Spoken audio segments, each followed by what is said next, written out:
Sorry not SQL server, stored procedure and functions के बारे में पढ़ेंगे। ये दो अलग अलग चीजें। डॉटनेट में सिर्फ फंक्शन या फिर मेथड बोलते हैं, डॉटनेट में सिर्फ मेथड होता था जिसमें आप बेसिकली बिजनेस लॉजिक लिखते थे।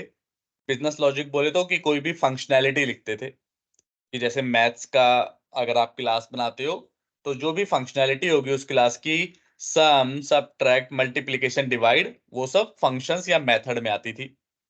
यहाँ पे इन्होंने दो चीज दे रखी है। तो मेनली जो बिजनेस लॉजिक लिखने का काम होता है वो हम स्टोर्ड प्रोसीजर में करते हैं, स्टोर्ड प्रोसीजर में। और फंक्शन का काम कहाँ पे यूज लेते हैं, जहां पे कोई पर्टिकुलर टास्क करना हो हमें छोटा। स्टोर्ड प्रोसीजर ऑलवेज जिसमें प्रॉपर कंपनी का बिजनेस लॉजिक और कंपेरेटिवली बड़ा कोड होगा, जबकि फंक्शन में कोई स्पेसिफिक टास्क करना हो। स्पेसिफिक टास्क मतलब दो कॉलम की वैल्यू को मिला के रिटर्न कराना है, तो उसके लिए एक फंक्शन बना देंगे कि दोनों कॉलम की वैल्यू दो, वो फंक्शन आपको रिटर्न कर देगा दोनों की कॉन्केटेनेटेड वैल्यू, मिली हुई वैल्यू। तो ऐसे छोटे छोटे टास्क के लिए हम यहाँ पे फंक्शन बनाते हैं, और मेनली जो बाकी के सारे काम होते हैं उनके लिए स्टोर्ड प्रोसीजर। अभी समझ में आएगा और डिटेल में कि क्या कब स्टोर प्रोसीजर बनाते हैं, कैसे फंक्शन बनाते हैं, कैसे बनाते हैं ये सब। बट डॉटनेट में सिर्फ एक था, सिर्फ मेथड था जिसमें सब कुछ हो जाता था। यहाँ पे दो चीज है, दोनों का काम थोड़ा सा डिफरेंट है। इसमें क्या लिखते हैं, मतलब करते वही है कि बिजनेस लॉजिक के अंदर लिखा हुआ है, लेकिन जब मेन फंक्शनैलिटी लिखनी होगी आप स्टोर प्रोसीजर बनाओगे। जब कोई हेल्पिंग हेल्पिंग चीज चाहिए होगी, कि जैसे कोई दो चीजों का सम कराना है, या फिर किसी को कन्वर्ट करना है, स्ट्रिंग को इंटीजर में कन्वर्ट करना है, या फिर कोई हेल्पिंग टास्क करवाने होंगे, तो उसके लिए फंक्शंस की जरूरत पड़ेगी। क्लियर है, कोई डाउट? क्लियर है। ठीक है, अभी बेसिक मतलब वैसे समझ गए होगे कि क्या बोलना चाह रहा हूं मैं। प्रैक्टिकली अब करके देखते हैं कि एक्चुअली में कैसे होता, कैसे है ये।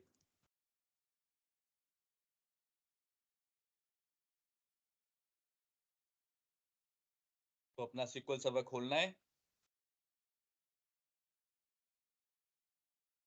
और फिर वहां पे हम बनाएंगे सबसे पहले स्टोर प्रोसीजर बनाते हैं, और फिर बनाएंगे फंक्शन।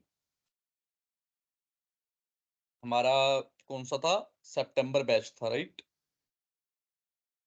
अगस्त, कोई सा भी खोल लेते हैं, इससे फर्क नहीं पड़ता। ये वाला देख लेते हैं।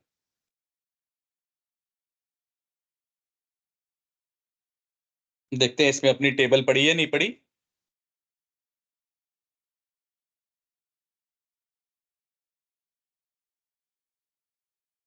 ओके, खाली एक टेबल पड़ी है, एक डाटा है, तो इस दूसरा डाटाबेस में ट्राई करते हैं।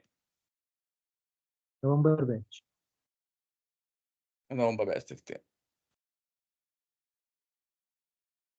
इसमें हो सकता है हमारी टेबल का नाम डिफरेंट हो।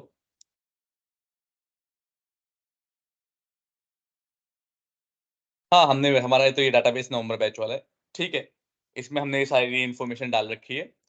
अब स्टोर प्रोसीजर, सबसे पहले हम स्टोर प्रोसीजर पढ़ेंगे, कि स्टोर प्रोसीजर में ही सारी मेनली बिजनेस लॉजिक और फंक्शनैलिटी हम लिखते हैं। फंक्शन को खाली वहां पे यूज करेंगे जहां पे किसी हेल्पिंग चीज की जरूरत पड़ेगी, वहां पे फंक्शन। अगर किसी हेल्प की जरूरत नहीं पड़ी तो पूरा काम स्टोर प्रोसीजर से हो जाएगा। तो स्टोर प्रोसीजर कैसे बनाते हैं, क्या करने जा रहा हूं, स्टोर प्रोसीजर क्रिएशन। बड़ा सिंपल स्टेप है, क्रिएट प्रोसीजर। प्रोसीजर का नाम, स्टोर प्रोसीजर को प्रोसीजर बोलते हैं, प्रोसीजर। प्रोसीजर का नाम डीबीओ डॉट, डीबीओ लगा देते हैं, जैसे क्लास के, सॉरी टेबल के आगे लगा देते थे डीबीओ, तो इसके आगे भी लगा देते हैं डीबीओ डॉट। ये तो नेमिंग कन्वेंशन है। आप कोई भी कुछ भी नाम दे दो, जैसे फिलहाल के लिए मैं दे रहा हूँ यूएसपी। यूएसपी का मतलब फुल फॉर्म है यूजर स्टोर्ड प्रोसीजर। मैंने खाली एक क्लासिफिकेशन, एक नाम दे दिया इस तरह से, गेट एम्प्लॉइज। ठीक है, मान लो मैं एक बना रहा हूँ गेट एम्प्लॉइज, फिर एज, बिगिन, एंड, और इसके अंदर कोड लिखेंगे। जैसे वहां पे कर्ली ब्रैकेट खोलते थे, कर्ली ब्रैकेट बंद करते थे, उसके अंदर कोड लिखते थे। यहाँ पे बिगिन और एंड के अंदर कोड लिखेंगे। क्रिएट प्रोसीजर अपने स्टोर प्रोसीजर का नाम एज बिगिन एंड और इसके अंदर कोड लिखेंगे। तो मान लो मैंने कोड लिख दिया सेलेक्ट, सिंपल, अभी तो गेट एम्प्लॉइज लिख रहे हैं, लिख दिया। अब सेलेक्ट करो, रन करो, तो लिखा आएगा कमांड कंप्लीटेड सक्सेसफुली, आपका स्टोर प्रोसीजर बन चुका है। देखना होगा कहां पे बना है, तो ओपन करते हैं। यहां पे बहुत सारी चीजें हैं, आपको प्रोग्रामेबिलिटी में जाना है। प्रोग्रामेबिलिटी में गए, ओपन किया, यहां पे स्टोर प्रोसीजर आ जाएंगे आपके। ओपन करोगे, ये सिस्टम वाले हैं, सिस्टम ने कोई स्टोर प्रोसीजर बना रखे हैं, ये देखो ये सारे सिस्टम के स्टोर प्रोसीजर हैं, अपने काम के लिए बनाता है, क्योंकि क्योंकि जो ये SQL सर्वर है ये भी बहुत सारे ऑपरेशन परफॉर्म करता है ना, तो वो अपने काम के लिए सिस्टम ये बनाता है स्टोर प्रोसीजर। आपने जो बनाया है ये बाहर आपका दिख गया स्टोर प्रोसीजर। तो बन गया स्टोर प्रोसीजर हमारा, सिंपल था, क्रिएट प्रोसीजर, प्रोसीजर का नाम as begin select asterisk from dbo.employee। मैंने सिर्फ एक लाइन का कोड लिखा है, आप इसके अंदर 50 लाइन का कोड लिख सकते हो कि क्या काम करना है, कुछ इंसर्ट कराया है, कुछ अपडेट कराया है, कुछ डिलीट किया, फलाना ढिमकाना, जो भी आपकी रिक्वायरमेंट है। और बनाते क्यों है स्टोर प्रोसीजर, इसीलिए क्योंकि भाई अगर मान लो 10 लाइन का कोड है, 10 लाइन का कोड है, आपको 10 बार वो एग्जीक्यूट करना है, तो या तो आप वो 10 लाइन का कोड हर बार लिखो, जब भी आपको जरूरत हो हर बार लिखो, या फिर आप एक बार बना के छोड़ दो स्टोर प्रोसीजर, अगली बार जब भी आपको वो कोड रन करना होगा उस स्टोर प्रोसीजर को एग्जीक्यूट करो और आपका रिजल्ट आ जाएगा। तो किसी भी काम को रिपीटेटेड करने से बचने के लिए, बार बार कोई काम करने से बचने के लिए भी हम स्टोर प्रोसीजर का इस्तेमाल करते हैं। अब इसे एग्जीक्यूट कैसे करेंगे, एग्जीक्यूट करने के लिए एग्जीक्यूट लिखो और अपने स्टोर प्रोसीजर का नाम। अब जैसे ही मैं देखना स्टोर प्रोसीजर एग्जीक्यूट करूंगा तो मेरा रिजल्ट आ जाएगा।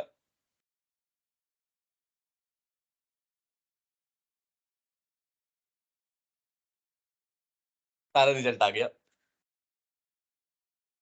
तो क्या किया मैंने, क्रिएट किया और एग्जीक्यूट किया। यहाँ पे एक लाइन है, तो आपको लोगों को एक लाइन के लिए स्टोर प्रोसीजर क्यों बनाया है, तो बात सही है, एक लाइन के लिए कोई स्टोर प्रोसीजर नहीं बनाता। स्टोर प्रोसीजर में बेसिकली जब मान लो आपकी कंपनी की रिक्वायरमेंट है, जैसे आपका अमेजोन का बिजनेस है, कोई आपका ई कॉमर्स का कोई सा भी बिजनेस है, उसमें आपको क्या करना है कि जैसे ही किसी इंसान ने एक शर्ट खरीदी, डाटाबेस में जाओ, आपके जो भी डाटाबेस में शर्ट का काउंट पड़ा हुआ है उसे -1 करो, और जैसे लाल शर्ट खरीद ली, अब रिजल्ट में लाल शर्ट के अलावा बाकी की जितनी शर्ट बची है वो उठा के लेके आओ। तो आप ऐसे क्या करोगे, स्टोर प्रोसीजर बनाओगे। पहले स्टेप 1 में लिखोगे, कोई कोड लिखोगे, डिलीट फ्रॉम सम टेबल, वे नहीं, डिलीट नहीं, हमें क्या काउंट कम करना था ना, तो अपडेट करोगे, update some table that count equal to count -1 where shirt equal to red. Red वाली शर्ट आपने खरीद ली, तो अब वो डाटाबेस में खत्म चली जाएगी, तो पहला स्टेप ये हो जाएगा। अब दूसरा स्टेप, शर्ट खरीदने के बाद बाकी की अब सारी शर्ट लेके आनी है जहां पे रेड वाली ना हो, तो सेलेक्ट एस्ट्रिक फ्रॉम जोन भी टेबल का नाम होगा, where shirt is not red, या फिर shirt not equal to red. ऐसे ही मल्टीपल काम करने होंगे आपको जब आप प्रोजेक्ट बनाओगे, तो वो स्टेप बाय स्टेप आपको सारे काम करने होंगे। फिलहाल हम मैंने समझाने के लिए सिंपल सा एक लाइन लिखी है कि select asterisk from DB employee, कि जब भी अभी इसको एग्जीक्यूट करूंगा तो वो जो टेबल में जितना भी डाटा पड़ा होगा वो सब आपको रिटर्न हो जाएगा। क्या ये बात समझ में आ रही है या नहीं आ रही? क्लियर है। आप बताओ वैभव। क्लियर है सर, क्लियर है ठीक है, सर। ठीक है। अब एक बार स्टोर प्रोसीजर बन गया, अब आपको याद आया, अरे भाई एक कुछ गलत कर दिया था, मुझे तो वही एम्प्लॉय चाहिए थे जिनकी आईडी 5 या 5 से बड़ी हो, छोटे वाले नहीं चाहिए थे। कोई बात नहीं, जाओ इसे अपडेट कर दो, pair ID is greater than equal to 5। पर अब इसे एक बार बन गया, दोबारा चलाओगे तो एरर दे देगा, कहेगा भाई ऑलरेडी बना हुआ है ये, इसे दोबारा क्यों कर चला रहे हो। बट आपकी रिक्वायरमेंट क्या है, आपको तो अपडेट करना है ना। आपने गलती से कर दिया या फिर कल को रिक्वायरमेंट चेंज हो गई, आपको अपडेट करना है, तो आप नया नाम से तो बना नहीं सकते, आपको इसी को अपडेट करना है। तो अपडेट करने के लिए सेम ही कोड रहेगा, नीचे लिख देता हूं, सेम ही कोड रहेगा, कुछ भी चेंज नहीं करना। बस यहाँ पे जहां पे क्रिएट है वहां पे अल्टर कर देना है। ऑल्टर कहते नहीं कि पैंट लेके आए हो, ऑल्टर करानी है पैंट, कि मतलब जैसी पैंट बनी है उसमें कुछ आपको चेंज करना है। तो उसी तरह से जैसे प्रोसीजर बने आए उसमें कुछ चेंज करना हो तो ऑल्टर कर दो। ऑल्टर कर दिया तो प्रोसीजर आपका एग्जीक्यूटेड सक्सेसफुली हो गया। और अब जो करोगे एग्जीक्यूट, तो वही एम्प्लॉय देगा जिसकी आईडी 5 या 5 से बड़ी हो। क्लियर है, कोई डाउट? क्लियर है। हमने क्रिएट कमांड सीखी और ऑल्टर कमांड सीखी, और एग्जीक्यूट कैसे करते हैं ये सीखा। एक और तरीका है एग्जीक्यूट करने का, अगर नीचे एग्जीक्यूट वगैरह नहीं लिखना तो जहां स्टोर प्रोसीजर लिखा है खाली इतने को भी सेलेक्ट कर लो और रन कर दोगे तो भी एग्जीक्यूट हो जाएगा। अगर प्रॉपर आपको ये एग्जीक्यूट वगैरह ये सब नहीं लिखना तो इतने से को भी सेलेक्ट करके आप रन कर सकते हो तो भी एग्जीक्यूट हो जाएगा। क्लियर है, कोई डाउट? क्लियर है। अब क्या करते हैं हम, तो ये तो बंद कर देते हैं ना। अब कोड देखना हो कि भाई इस स्टोर प्रोसीजर में क्या लिखा हुआ है मैंने, तो कैसे देखेंगे? बहुत सिंपल है, क्योंकि आपको हमेशा याद थोड़ा ना रहेगा कि एक दो, मान लो आज आपने स्टोर प्रोसीजर बना दिया, अब 1 साल बाद देख रहे हो तो याद थोड़ा ना रहेगा कि क्या कोड लिखा है। तो आपको चेक करना है क्या कोड करना है, तो राइट क्लिक करो, मॉडिफाई क्लिक करोगे तो आपका कोड नई स्क्रीन पे खुल के आ जाएगा। ये देखो जो भी लेटेस्ट कोड होगा, तो लेटेस्ट में हमने आईडी इक्वल टू 5 कर दिया था, तो ये कोड आपके सामने खुल के आ गया। क्लियर है, कोई डाउट? क्लियर है। ठीक है, अब ये हो गया। हमने मेथड बनाए थे तो उसमें पैरामीटर भी थे, तो स्टोर प्रोसीजर में भी हम पैरामीटर पास कर सकते हैं, क्योंकि बिना पैरामीटर के बनेगा नहीं ना। क्योंकि अभी तक हमने क्या कर रहे हैं कि खाली अपनी मर्जी से बोल रहे हैं कि भाई 5 लेके आ, बट हम चाहते हैं नहीं, यूजर जो बोले उस आईडी के बेसिस पे हम डाटा लेके आएंगे। यूजर जो मतलब सिटी का मान लेते हैं, चलो कि यूजर जो सिटी बोलेगा उस सिटी के बेसिस पे डाटा लेके आएंगे। यहाँ पे तो हमने हार्ड कोड कर दिया कि जिसकी आईडी 5 से ज्यादा हो वही डाटा लेके आओ। तो it's not a right way, मतलब राइट वे और रॉन्ग वे तो कुछ नहीं होता, क्योंकि हो सकता है ये आपकी रिक्वायरमेंट हो। वो आपकी रिक्वायरमेंट के ऊपर है कि क्या रिक्वायरमेंट मिली है आपको। तो मान लो अब आपकी रिक्वायरमेंट आती है to create store procedure with parameters. Parameters के साथ बनाने हैं तो कैसे बनाओगे? सिंपल रहेगा, सब कुछ वही सेम चीज, स्पेलिंग गलत लिख दी मैंने। गेट नाम आपके ऊपर है, ये मेरा नेमिंग कन्वेंशन है कि हम लोग ज्यादातर यूएसपी दे देते हैं। यूएसपी क्यों? ये शॉर्ट फॉर्म होती है यूजर स्टोर्ड प्रोसीजर। कुछ लोग कहते हैं एसपी भी दे दो, एसपी क्यों नहीं देते? क्योंकि एसपी पे देखो, जो सिस्टम वाले हैं उनका नाम क्या है? एसपी। एसपी मतलब stored procedure, sys dot SP. तो अगर आप यहाँ पे भी एसपी लिख दोगे ना, तो सिक्वल सर्वर जब आपका स्टोर्ड प्रोसीजर ढूंढेगा, जब बेसिकली आप एग्जीक्यूट करते हो ना कोई भी कोड, कहाँ गया ये रहा, जब कोई भी कोड एग्जीक्यूट करते हो तो सिक्वल सर्वर जाके यहाँ पे चेक करता है कि इस नाम का कोई स्टोर प्रोसीजर है भी या नहीं है। तो सबसे पहले अगर एसपी नाम का स्टोर प्रोसीजर उसे मिलेगा, तो सबसे पहले वो सिस्टम वाले स्टोर प्रोसीजर में चेक करेगा, क्योंकि उसे लगेगा अच्छा एसपी नाम का है तो सिस्टम वाले स्टोर प्रोसीजर में चेक करता हूं, कहीं ये सिस्टम वाला स्टोर प्रोसीजर तो नहीं है। तो पहले वो सिस्टम वाले में चेक करेगा, फिर बाहर आपके वाले में करेगा। तो इसीलिए हम नाम में कभी भी एसपी से शुरुआत नहीं करते, क्योंकि ये कंपेरेटिवली लिटिल बिट हम और वर्क दे रहे हैं सिस्टम को करने के लिए। कर सकते हो, क्रिएट कर सकते हो, नाम क्रिएट करने में कोई इशू नहीं है, लेकिन ये एडिशनल नाम हम इसलिए क्रिएट नहीं करते क्योंकि हम सिस्टम को समझ लो थोड़ा सा मिली सेकेंड और मेहनत करवा रहे हैं, कि क्योंकि उसे एसपी मिलेगा, कहेगा अच्छा एसपी तो सिस्टम वाले होते हैं, वो सिस्टम वाले में ढूंढेगा, नहीं मिलेगा तो बाहर ढूंढेगा। लेकिन अगर आपने यूएसपी करके नाम लिखा है या कुछ और नाम लिखा है, तो उसे पता है कि ये सिस्टम वाला नहीं है, ये तो बाहर वाला ही है, तो सीधा बाहर वाले में ढूंढेगा। इसीलिए नेमिंग कन्वेंशन भी कभी कभार इंपॉर्टेंट होती है। तो यहाँ पे याद रखना कि आपको एसपी तरीके से नाम नहीं लिखना। क्लियर है? कोई डाउट? क्लियर है। ये कभी कभार इंटरव्यू में भी पूछ लेते हैं कि अगर मैंने एसपी करके नाम लिखा हुआ है तो क्या दिक्कत आएगी, तो आप बता दोगे क्योंकि एसपी सिस्टम के स्टोर प्रोसीजर होते हैं। तो दो दिक्कत है, एक तो कोई तीसरा बंदा आपका अगर को आपकी कंपनी में आ गया, आपका कोड देख रहा है, तो उसे पता नहीं चलेगा ये सिस्टम वाला स्टोर प्रोसीजर है, अपना बनाया हुआ है। मान लो उसे पता भी चल गया, तो behind the scene SQL server भी थोड़ा सा टाइम बहुत मिली सेकंड में होता है, आपको पता नहीं चलेगा। लेकिन ऐसे ही मान लो 100 बना रखे हैं, सब में मिली मिली मिली मिली मिली लगा के फिर वो इम्पैक्ट आ जाता है परफॉर्मेंस पे, तो इसीलिए अवॉइड करते हैं हम लोग। चलो वापस यहाँ पे आते हैं। हम क्या कर रहे थे? Create store procedure with parameter. तो हम नाम यही लिखेंगे। आप भी कोशिश करना कि जब भी नाम लिखो तो अच्छा नाम लिखो, जिससे कि कंपनी में कोई आप जब काम करोगे तो लोगों को लगेगा कि हाँ इन्होंने जेन्युइन काम किया हुआ है कंपनी में, और आपको पता है कि नेमिंग कन्वेंशन वगैरह क्या होते हैं। नाम देखो मैं कैसे लिख रहा हूँ, पास्कल केसिंग में लिख रहा हूँ। पहला कैपिटल और गेट एम्प्लॉय का जी कैपिटल ई कैपिटल, तो आपको भी कोशिश करना ऐसे ही लिखना। इसका लिखते हैं गेट एम्प्लॉय बाय सिटी, एक ये बनाते हैं। इसमें क्या है, एक ब्रैकेट में पैरामीटर भी आपको पास कराने हैं। पैरामीटर क्या, अभी तो फिलहाल एक ही पैरामीटर पास करेंगे, लेकिन मल्टीपल भी करा के दिखाऊंगा। अच्छा, यहाँ पे जब भी पैरामीटर को डिफाइन करते हैं तो एट द रेट लगाना पड़ता है, और बताना पड़ेगा किस तरह का है। तो वेरकर 300। क्या कहा मैंने कि कोई भी यहाँ पे इसको कॉल करने से पहले आपको एक पैरामीटर पास करना पड़ेगा।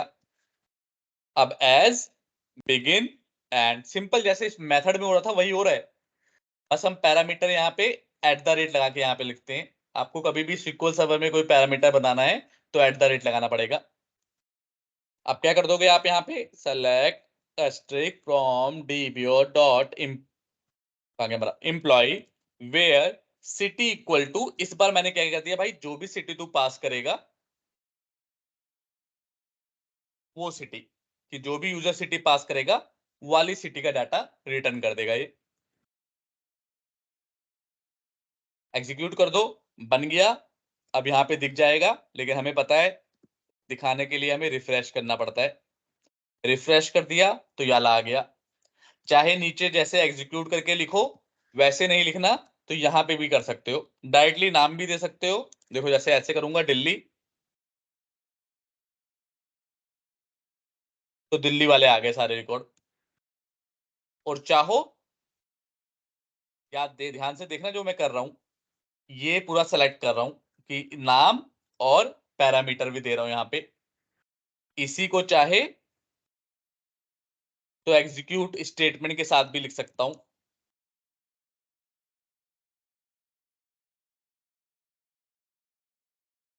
क्या नाम था हमारा, कॉपी कर लेते हैं ना। इसी को चाहे तो यहाँ पे भी कर सकता हूँ, दोनों एक ही बात है, इसमें कोई वो नहीं सोचना कि ये ऐसे क्यों लिखा है वैसे क्यों नहीं लिखा।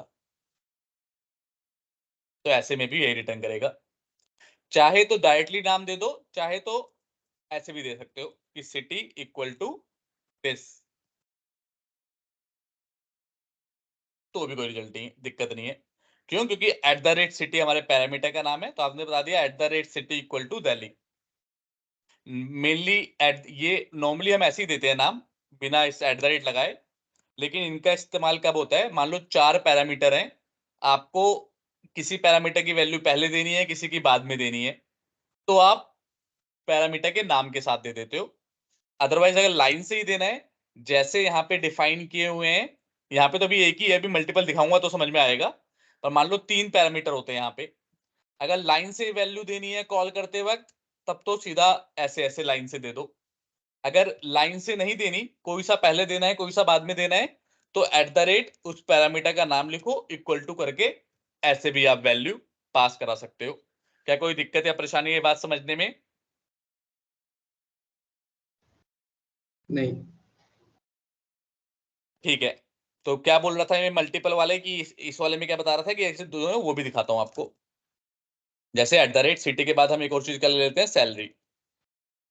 सैलरी इंटीजर में है, अब इसे ऑल्टर करना पड़ेगा।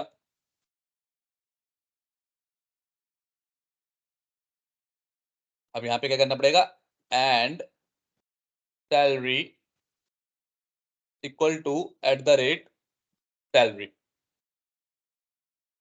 जब ऑल्टर करो तो मेक श्योर कि कोई पैरामीटर वगैरह की वैल्यू ना पास कर रखी हो आपने। अब सेलेक्ट किया हमने, थोड़ा सा नीचे कर देता हूँ जिससे पूरा दिखे आपको,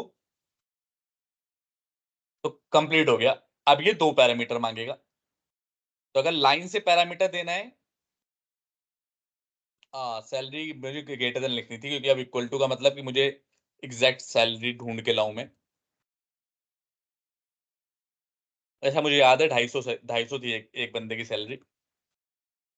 अगर आपको लाइन से जो पैरामीटर डिफाइन है वैसे देना है, तब तो सिंपल ऐसे दे दो 250। अच्छा, देते वक्त यहाँ पे ब्रैकेट वगैरह नहीं लगाना पड़ता, डॉटनेट में लगाना पड़ता था ब्रैकेट, उसके अंदर देना पड़ता था। यहाँ पे सिंपल नाम लिखो, आगे देते रहो वैल्यू।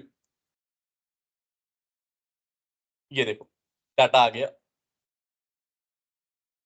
तो मल्टीपल पैरामीटर भी पास कर सकते हैं, फिर भी डाटा आ जाएगा।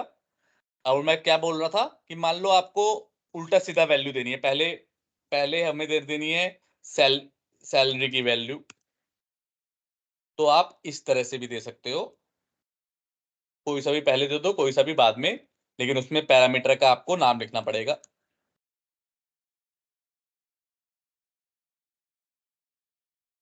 पैरामीटर का नाम लोगे तो पहचान जाएगा ना कि कौन से पैरामीटर की वैल्यू दे रहे हो, तो उससे कोई दिक्कत नहीं है।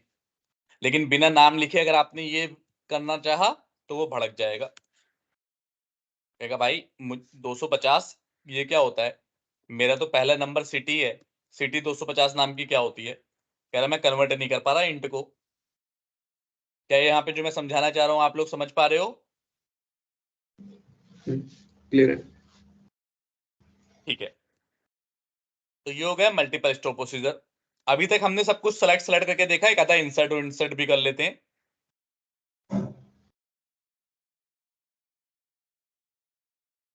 चलो एक वैसा बताता हूँ थोड़ा सा वो।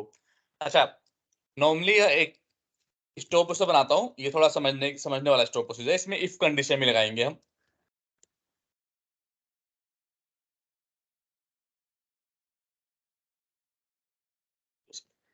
इसे अपसर्ट बोल रहा हूँ, अपसर्ट। अपसर्ट का मतलब अपडेट प्लस इंसर्ट को मिला के, अगर आईडी एग्जिस्ट करती होगी डेटाबेस में तब तो वो अपडेट कर देगा, अदरवाइज इंसर्ट करेगा। देखो समझ, अभी इसे समझाता हूं, पहले कर लिख के दिखाता हूं। Eight the rate ID int,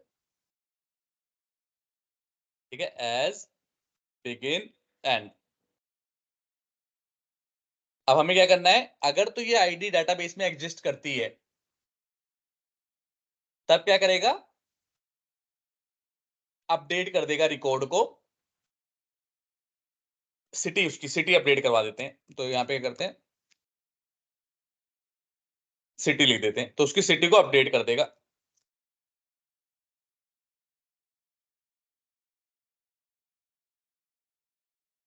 और अगर आईडी एग्जिस्ट नहीं करती होगी, तो नई आईडी इंसर्ट कर देगा। तो क्या करेंगे, इफ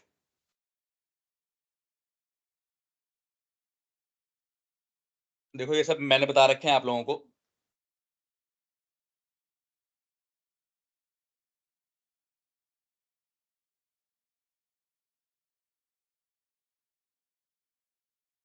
काउंट वगैरह फंक्शन मैंने बता रखे हैं आपको कि काउंट क्या करता है, काउंट निकाल के लाता है।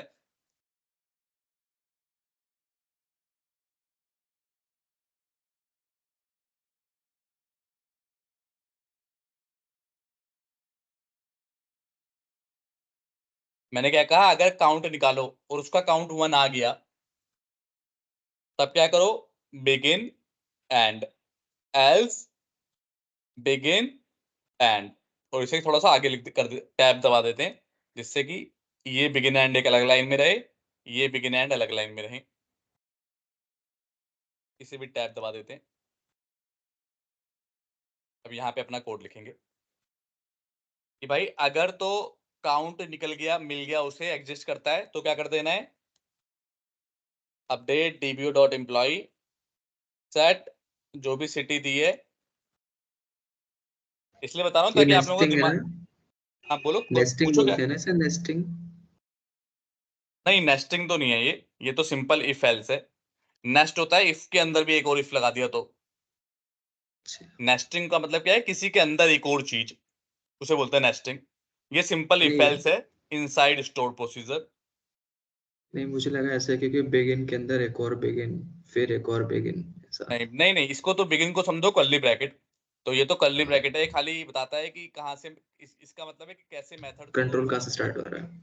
Correct, where ID equal to @id। और ये बड़ा कॉमन चीज है इसलिए मैंने कराया है, क्योंकि अपसर्ट बहुत कॉमन चीज है। कई बार आप सुनोगे कि कोई आपसे बोलेगा ना कंपनी में, यार इस फंक्शनैलिटी में ना अपसर्ट करा दियो, तो कई लोगों को पता नहीं होता अपसर्ट क्या है, क्योंकि इंसर्ट सबको पता है, अपडेट सबको पता है, डिलीट और सेलेक्ट पता होता है, पर अपसर्ट क्या है। अपसर्ट का मतलब अगर एग्जिस्ट करती है वैल्यू तब तो अपडेट कर, नहीं करती तो इंसर्ट कर, तो दोनों को मिला के अपडेट और इंसर्ट को मिला के अपसर्ट बन जाता है। तो भाई मैंने क्या कर दिया, अगर एग्जिस्ट करती है इक्वल टू 1 कब आएगा, जब हम आईडी को वेयर क्लोज लगाएंगे और वैल्यू मिल जाएगी तो 1 आ जाएगा। क्या ये कोड समझे आप लोग? शैलजा आप बताओ। Select count ID from dbo dot employ where ID equal to, जो भी आईडी हम पास करेंगे उसका काउंट 1 आएगा तब हम अपडेट कर रहे हैं। 1 कब आएगा, जब वो वैल्यू ऑलरेडी एग्जिस्ट करती होगी टेबल में तभी, अगर नहीं करती होगी तो काउंट 0 आएगा। क्या ये बात समझ रहे हो शैलजा या नहीं समझ रहे आप? समझ रहे हो? ठीक है, आप में से किसी को भी डाउट हो तो बीच में बता दिया करो। मैं इसलिए इस तरह के क्वेश्चन करा रहा हूँ क्योंकि जिससे आपका माइंड खुले कि और क्या क्या लॉजिक लग सकता है ना इसमें। ऐसा ना हो कि स्टोर प्रोसीजर खाली इंसर्ट अपडेट डिलीट के लिए नहीं होता, इफ एल्स ऐसे लॉजिक भी लगा सकते हो। ठीक है, एल्स एंड एल्स क्या किया हमने, एल्स हमें इंसर्ट करा देना है। Insert into dbo dot employ where, नहीं वेयर नहीं होता है, वैल्यूज होता है, वैल्यूज @id। खाली आईडी और सिटी की वैल्यू हमें पता है, तो हमें क्या करना है, आईडी सिटी की ऐसे कोमा करके वैल्यूज में आईडी और @सिटी की वैल्यू दे देनी है। खत्म। अब हम एक इसे एग्जीक्यूट कर देंगे, एग्जीक्यूट हो गया।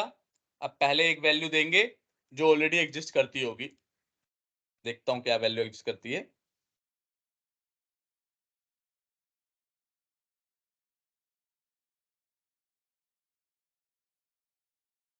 मान लो आईडी 4 नाम की आईडी एग्जिस्ट करती है और सिटी में अपडेट करवा देते हैं हम पंजाब।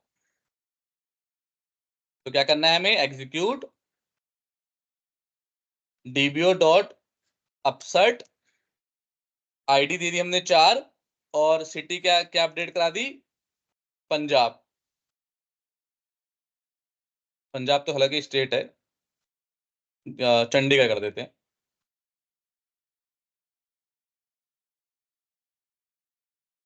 1 रो अफेक्टेड।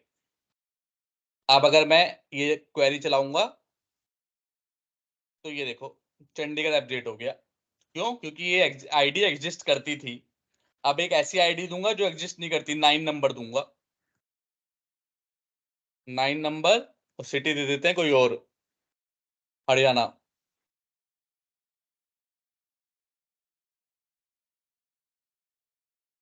अब देखो, अब ये इंसर्ट कर चुका होगा 9 नंबर। बाकी कोई वैल्यू हमें दी बताई नहीं थी, वो तो आपकी रिक्वायरमेंट के ऊपर है। अगर आपको बोलेंगे कि भाई बाकी की भी अपडेट करो तो आपको क्या करना है, बाकी की वैल्यू भी यूजर से ले लो, यहीं पे @@ लगा के, और यहाँ पे आप बाकी की वैल्यू भी अपडेट कर देना या फिर बाकी की वैल्यू भी इंसर्ट करा देना। कर पाओगे या नहीं कर पाओगे वाला काम? हो जाएगा। ठीक है, तो अब आपको मैं एक टास्क दूंगा घर से करने के लिए, क्योंकि इफ एल्स मैं बता चुका हूं और स्टोर पे से बता चुका हूं। अब आपको यूजर से देखो क्या लेना होगा। यूजर से लेना होगा आईडी की, मतलब एक वैल्यू लेनी होगी, आईडी की वैल्यू चलो ले लेना, या फिर ऑपरेशन ऑपरेशन करके लेना, ऑपरेशन करके 1 2 3 4 ऑपरेशन कराने हैं आपको। अगर ऑपरेशन 1 आएगा तो इंसर्ट कराना है, ऑपरेशन 2 आएगा तो अपडेट कराना है, ऑपरेशन 3 आएगा तो सेलेक्ट कराना है, और ऑपरेशन 4 आएगा तो डिलीट कराना है। करा पाओगे या नहीं करा पाओगे? डेफिनेटली ट्राई करते हैं। हाँ, और सारी वैल्यू ले लेना। कैसे करना पड़ेगा आपको, थोड़ा सा हिंट दे देता हूं। ID, name, salary, city, department सब लेना पड़ेगा। क्रिएट ऐसे कुछ बनाना पड़ेगा, क्रिएट प्रोसेस, कुछ भी नाम लिख दो। आपको नाम सही से देना है, जो जैसे मैं दे रहा हूँ वैसे देना है। अभी के लिए मैं ऐसे लिख दिखा रहा हूँ कि आपको करना क्या पड़ेगा। पहला लोगे ऑपरेशन, वैरकर, अच्छा ऑपरेशन तो इंटीजर रहेगा ना, 1 2 3 4। अब @ आईडी, @ नेम, ऐसे सारे लेने पड़ेंगे। पूरा मतलब प्रॉपर लिखना पड़ेगा, वैरकर वगैरह मैं शॉर्टकट में बता रहा हूँ। ID, name, salary, city, department ID, जो भी है @सैलरी,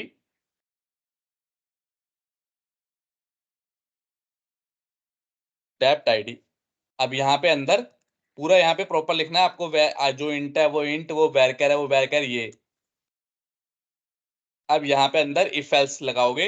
इफ चेक करोगे आपका जो ऑपरेशन है, जो भी @ ऑपरेशन है, इसकी वैल्यू 1 है, तब तो आप इंसर्ट कर दोगे आईडी वाईडी सबकी वैल्यू इंसर्ट कर दोगे। 2 है तो अपडेट कर दोगे where ID equal to @id, इन सबको अपडेट कर दोगे where ID equal to @id। 3 है तब तो सेलेक्ट कर लोगे, यही वाला डाटा सेलेक्ट करके ले आओगे जो हमने भेजा है। और 4 है तो where ID equal to ID करके डिलीट कर दोगे। सिंपल है, कोई मुश्किल काम नहीं है। अलग अलग टास्क करवाने हैं बस। हाँ हाँ, बस एक ही प्रोसीजर के अंदर कर देना। और इसलिए करवा लो हम्म, क्योंकि ये बहुत कॉमन स्टोर प्रोसीजर है। कई स्टोर प्रोसीजर आपको बड़े कॉमन है कि जहां पे आपको मल्टीपल ऑपरेशन एक ही प्रोसीजर पे कराने पड़ेंगे। और 80% काम ना, एक बात याद रखना, 80% काम जो कंपनी में होगा ना, वो सेलेक्ट, इंसर्ट, अपडेट, डिलीट, इन्हीं चारों का काम है। क्योंकि कोई सा भी आप पेज उठा लो दुनिया का, मैं गूगल खोल के आपको दिखा देता हूं, कोई सा भी वेबसाइट उठा लो, अमेजोन उठा लेते हैं, इसमें जो भी काम हो रहा है ना, ये सेलेक्ट, इंसर्ट, अपडेट, डिलीट, इन चार के अलावा कोई काम नहीं हो रहा। मतलब कुछ एक काम हो रहे होंगे एक्स्ट्रा, लेकिन 80% यही काम हो रहा है। जैसे ये सब डाटा कहां से आया होगा, कौन सी स्टेटमेंट से बताओ ये डाटा आया होगा, बता सकता है कोई? तो ये अपडेट। डाटा जो सेलेक्ट, अपडेट क्यों, कि भाई प्रोडक्ट टेबल है, उसमें सारे प्रोडक्ट पड़े हुए हैं, आपने कर दिया select asterisk from product table, तो ये जितने भी प्रोडक्ट पड़े हैं सब उठ के आ गए। अच्छा, शो करने को। हाँ। हाँ, दिख क्या रहा है, कलर वलर इससे लेना देना नहीं है, पर प्रोडक्ट आए कहां से होंगे, कहीं डाटाबेस में पड़े होंगे, सेलेक्ट कमांड की होगी तो आ गए होंगे, आ गए होंगे, नहीं आ गए होंगे।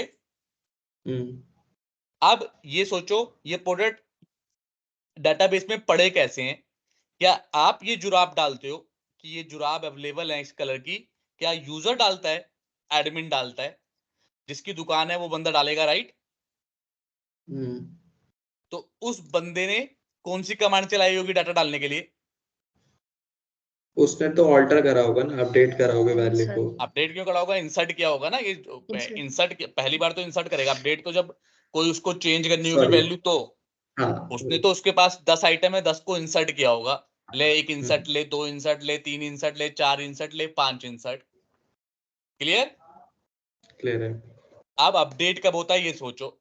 मैंने ये कार्ड में जो भी आइटम सेलेक्ट किए हुए हैं, जब इन्हें मैं खरीद लूंगा, एक क्वांटिटी खरीद ली।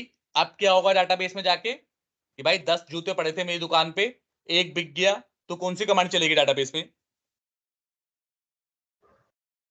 अब तो वही है। Wait. अब अपडेट है। हाँ क्योंकि भाई 10 थे, अब एक को हमें घटाना है, तो set count equal to count -1 करना पड़ेगा। अब लास्ट में डिलीट कब होता है? मान लो यूजर के क्या हुआ कि स्टॉक आना था उसका। दोबारा से खोलते हैं मेन पेज इसका। स्टॉक आना था उसका, अब ये इसका कुछ डिफेक्टेड हो गया आइटम, ये बेच नहीं सकता। अब ये आइटम बेच नहीं सकता, लेकिन अगर इस स्क्रीन पे दिखेगा तो कोई यूजर खरीद सकता है इसे। तो उसे बंदे को क्या करना पड़ेगा? आइटम डाटाबेस में जाके अपने कौन सी कमांड ड्रॉप चलानी करना पड़ेगी? पड़ेगा, डिलीट करनी पड़ेगी। Delete drop. तो समझ गए? जितना भी काम हम्म, हो रहा है, जो भी फंक्शनलिटी कर रहे हो, सिर्फ मैं अमेजोन को तो एग्जांपल दे रहा हूं।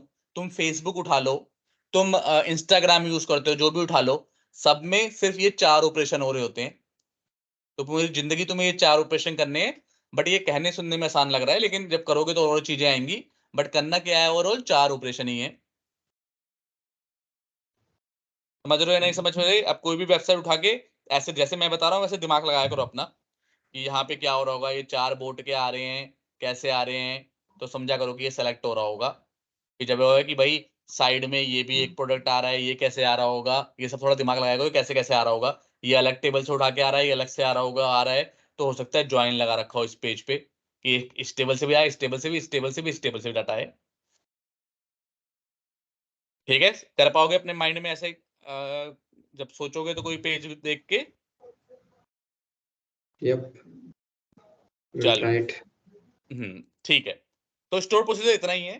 मतलब अब तो लॉजिक है, इसके बाद होता इतना ही है। उसके बाद लॉजिक है भाई, इसमें किसी को भी डिलीट कराना होगा, कभी इंसर्ट कराना होगा, कभी अपडेट कराना होगा, कभी 50 लाइन का कोड लिखना पड़ेगा, कभी 100 लाइन का लिखना पड़ेगा। मैंने 5,000 लाइन के स्टोर प्रोसीजर बना रखे हैं, 5,000 का कोड, कि स्टेप 1, स्टेप 2, स्टेप 3 ऐसे करते करते। पर जैसे कभी भी बहुत बड़ा स्टोर प्रोसीजर आपको बनाना हो, तो एक और वो बता दे दे रहा हूँ टिप्स। क्योंकि देखो इतना बड़ा कोड, ये छोटा सा ही कोड है, लेकिन कितना होश पोश सा कोड लग रहा है ना, कि कोई पहली बार में देखेगा तो इतना सही से समझ नहीं पाएगा, जबकि 5-6 लाइन का ही कोड है। अब सोचो 5,000 लाइन का कोड लिख रहे हो आप, तो आपको क्या करना है? कभी भी अपने कोड लिखो तो यहाँ पे उस हर स्टेप के बारे में पहले तो कॉपी पेन लेके या फिर नोटपैड में लिख लो कि क्या बनाना है आपको, क्या क्या स्टेप करने हैं। अब जो जो स्टेप करने हैं वहां पे इस तरह से स्टेप के नंबर डाल दो। पहला स्टेप क्या किया है मैंने? Write if condition to check if ID exist, ऐसे लिख दिया। फिर मान लो इसके बाद भी कोई ऑपरेशन करना होता, तो यहाँ पे लिखता है स्टेप 2, जो भी ऑपरेशन है उस ऑपरेशन का। तो अब क्या होगा जब अब मान लो ये ऐसे करके मैंने सेव कर दिया इसे, ठीक है? कमेंट लिख के मैंने अल्टर कर देता हूँ इसे। अब अल्टर कर दूंगा तो मेरा कमेंट भी चला जाएगा ना। अब देखो बेनिफिट क्या होगा मेरा, जब मैं नेक्स्ट टाइम आऊंगा ना, तो मुझे दिक्कत नहीं आएगी।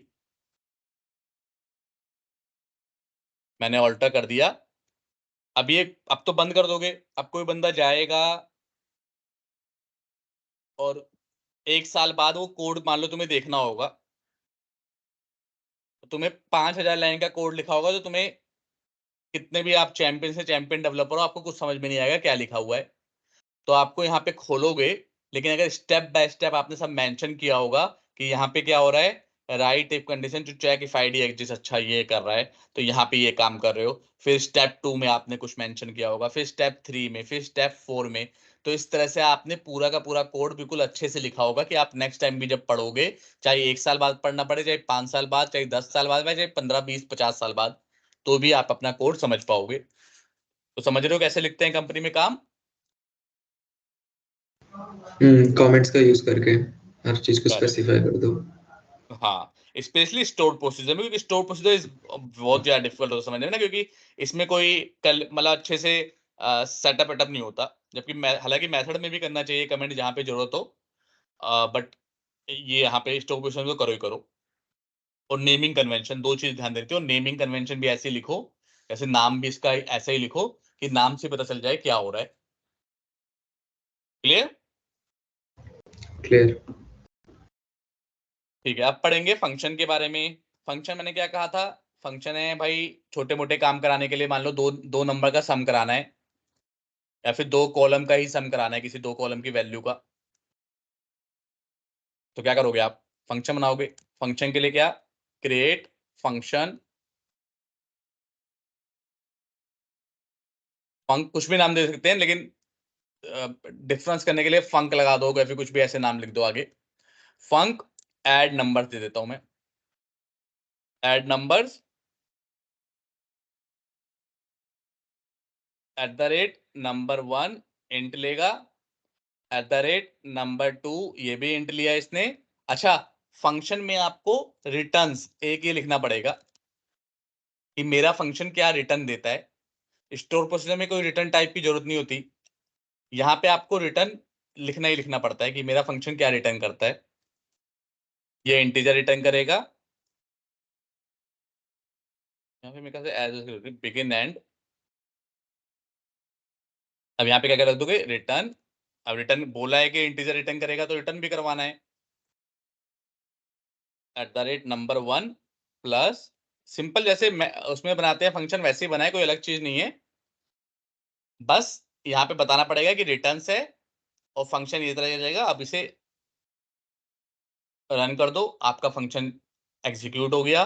2 नंबर दोगे, इस 2 नंबर को सम कर देगा। पर अभी एग्जीक्यूट करने से पहले दिखाता हूं कहाँ पे बनता है फंक्शन। इसी प्रोग्रामेबिलिटी के अंदर फंक्शन आ जाएगा। पहले तो इसे रिफ्रेश कर दो जिससे आपका फंक्शन दिखना चालू हो जाए। अब अलग अलग इन्होंने कैटेगरी बना रखी है, टेबल वैल्यूड। अगर आपका फंक्शन टेबल रिटर्न करता है तो इसमें आएगा। हमारा स्केलर है कि टेबल थोड़ा रिटर्न कर रहा है, हमारा इंटीजर रिटर्न कर रहा है, तो मेरे ख्याल से इसमें होना चाहिए। देखते हैं, ये देखो, अगर इंटीजर वैरचर ये सब स्केलर से बोलते हैं, स्केलर वैल्यू, ये कोई टेबल वगैरह रिटर्न नहीं कर रहा। और एग्रीगेट फंक्शन किसे बोलते हैं? जैसे मैक्स, काउंट, ये सब एग्रीगेट होता है कि मल्टीपल कॉलम को मिला के कोई वैल्यू रिटर्न कर रहे हो तो एग्रीगेट फंक्शन। पर आपको इनको ज्यादा डिटेल में समझने की जरूरत नहीं है, आप बस 2 मेन फंक्शन समझना है आपको, टेबल फंक्शन और स्केलर। स्केलर मतलब इंट वैर का कोई पर्टिकुलर वैल्यू दे रखी हो, टेबल मतलब अगर मैं यहाँ पे रिटर्न टेबल कराता भी कराऊंगा, टेबल का एग्जांपल भी। बट उससे पहले इसे एग्जीक्यूट करके देखते हैं। अच्छा, इसे कोई ऐसे फंक्शन को डायरेक्टली एग्जीक्यूट नहीं करते, इसे किसी चीज के बीच में यूज करते हैं। जैसे अगर इसे मैं कॉल करना होगा तो क्या करूंगा? सेलेक्ट dbo डॉट फंक, हमारा नाम कॉपी कर लेते हैं,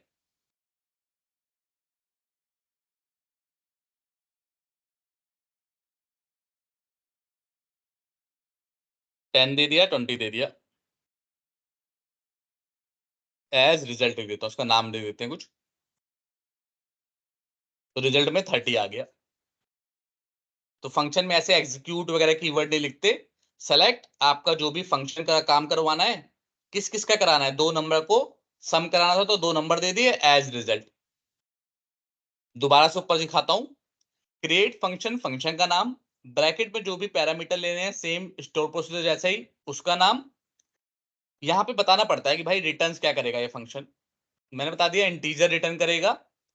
अब बिगिन कराया मैंने, बिगिन और एंड के बीच में कोड लिखूंगा, और जब रिटर्न्स यहाँ पे लिखा है तो ये देखना, यहाँ पे एस रिटर्न्स और यहाँ पे रिटर्न, क्या रिटर्न करेगा? जो भी नंबर पास किया उसका सम रिटर्न कर देगा। और यूज कैसे करना है इसे? इसे हमेशा किसी के बीच में यूज करते हैं, जैसे सेलेक्ट के साथ, या फिर स्टोर प्रोसीजर के अंदर यूज करेंगे, कहीं पे सेलेक्ट कमांड वगैरह या यूज करेंगे तो वहां पे। तो कैसे एग्जीक्यूट करना है? सेलेक्ट फंक्शन आपका नाम, और जो भी वैल्यू दोगे वो वैल्यू दे दो। और एज तो मैंने ऐसे लिख दिया, एज तो उसका छोट नाम की, जैसे कॉलम का नाम लिख दें। एज नहीं लिखोगे तो कोई कॉलम का नाम नहीं आएगा, तो इसलिए मैंने एज लिख दिया कि जिससे कॉलम का नाम भी आ जाए। तो आपका रिजल्ट आ गया। क्या फंक्शन समझ में आया कि फंक्शन कैसे किया है मैंने यहाँ पे? क्लियर है। ठीक है, फंक्शन ऐसे ही सारे फंक्शन बना सकते हो, जो भी रिटर्न टाइप लेना हो लो। अब एक और बता देता हूँ, टेबल टाइप का फंक्शन, जो टेबल रिटर्न करेगा।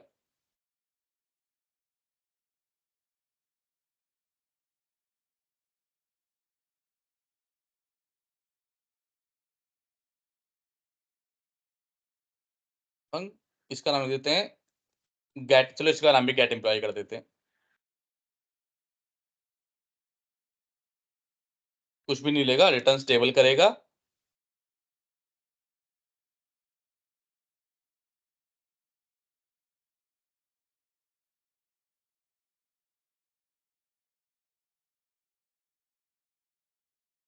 यहाँ पे क्या कर देगा हमने, रिटर्न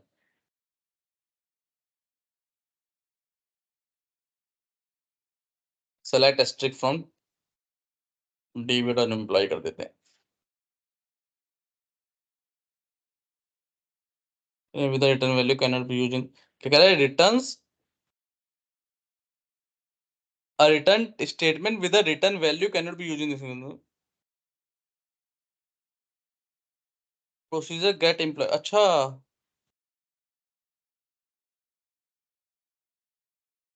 ऐसे क्यों बोल रहा है, प्रोसीजर हमारा तो ये प्रोसीजर नहीं है, इसे अलग से लिखते फिर से समझते हैं।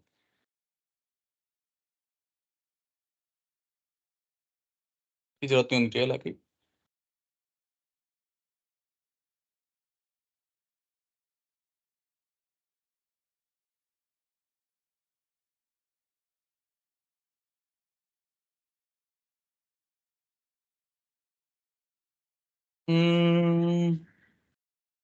रिटर्न टेबल को ये ऐसे रिटर्न नहीं मांग रहा।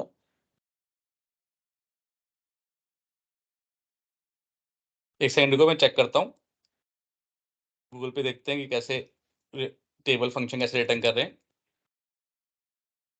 Equal server function with table return type, table valued function होगा वो। देखते हैं उन्होंने क्या एग्जांपल दिया हुआ है। अपना फंक्शन का नाम रिटर्न टेबल एज रिटर्न, अच्छा बिगिन और एंड यूज नहीं किया इन्होंने, क्या इस वजह से।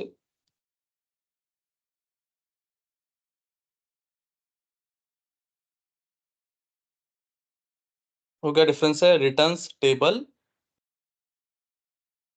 रिटर्न्स टेबल रिटर्न,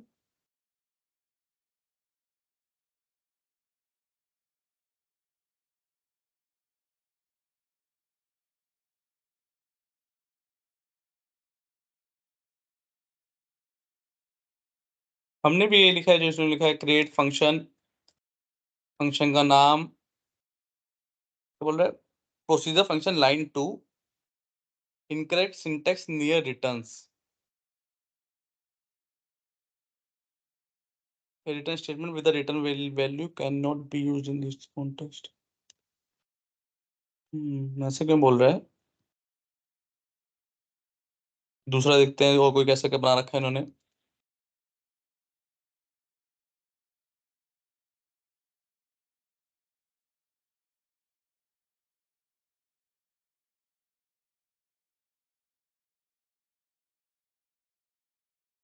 ट्राई करते हैं इसे कि हमारा रिटर्न क्यों नहीं करने दे रहा है। रिटर्न करेगा टेबल, होता यही है सिंटैक्स, हो सकता है कुछ चीज मैंने मिस कर रहा हूँ। सेलेक्ट एस्ट्रिक फ्रॉम,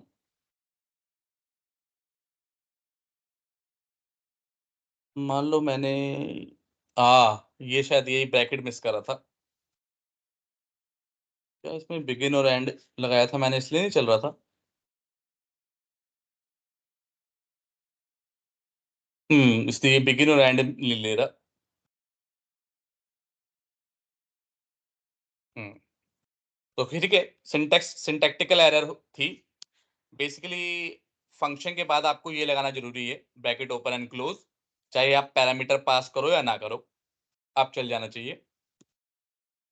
चल गया, तो क्या है टेबल रिटर्न फंक्शन, क्या है सेम वही था, बस उसमें क्या है, उसमें क्या किया था हमने, कहाँ गया हमारा, उसमें रिटर्न हमने इंट कराया था, और इंट कराने के टाइम पे उसने बिगिन और एंड के अंदर हमने स्टेटमेंट लिखी थी। यहाँ पे ये बिगिन और एंड नहीं ले रहा। इसका सिंटैक्स क्या बोल रहा है, अगर रिटर्न टेबल कराओगे तो एज करके रिटर्न अपनी टेबल को रिटर्न करा दो, जो भी टेबल का आपको कोड लिखना है।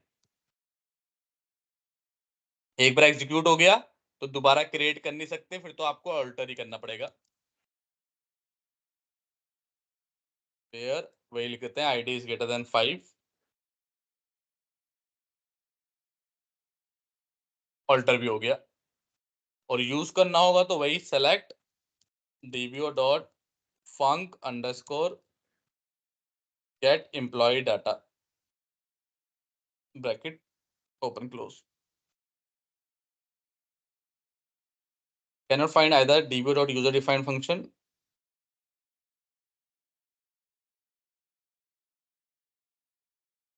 स्पेलिंग सही लिखे क्या मैंने?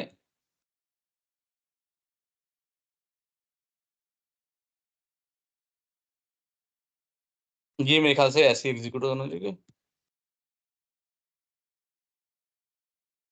देखते हैं इन्होंने एग्जीक्यूट कैसे किया इसे।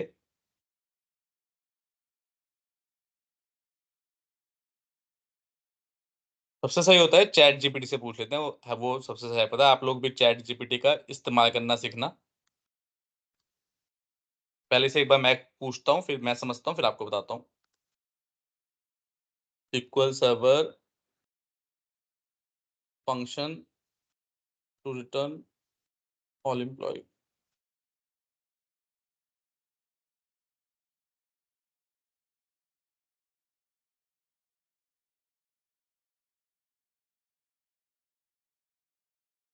ठीक है, तो ये तो उन्होंने भी ऐसे बनाया है, return table as return select asterisk from employ.